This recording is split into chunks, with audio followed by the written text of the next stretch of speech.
I may be the first Nigerian American ever elected in U.S. history to Congress, but I surely don't want to be the last.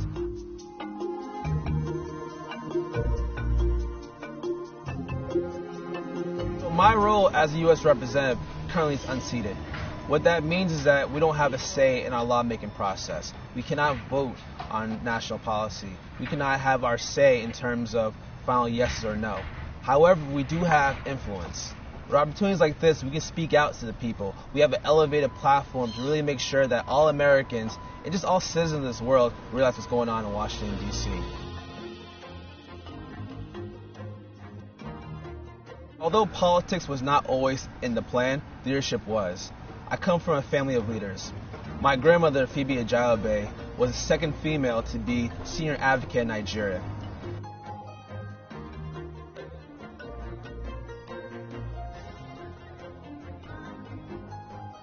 We deserve our voice. 700,000 of my neighbors have no voice in this building, which means that we could pay for national policy, but we have no say in it. Right now, we are in front of the U.S. Capitol building with the Statue of Freedom on top. This is the seat of the government. This is where the U.S. representatives come and convene and do business. This is, once D.C. becomes a state, will be where I will be working. Upon statehood, I will be able to gain a voting seat in Congress without a special election.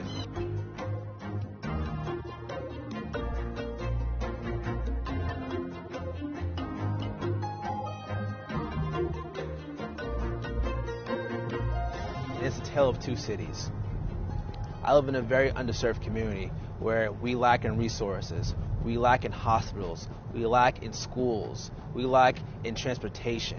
We are cut off from all other parts of D.C. This is my neighborhood in Congress Heights. We're at the Henston Ridge community, series of townhomes. This is like family to me. We all know each other, we say hi to each other, we know each other by first name basis. This is the epicenter of the resources of my neighborhood. Right now we're in front of the only grocery store in Southeast D.C., at least in my ward, the Giant. Serves about 70,000 residents, just one store alone. So we're grateful that it's here, but there's definitely opportunities to expand. More options for healthy food is always better. In this community, we have a very small library that doesn't fully serve the community.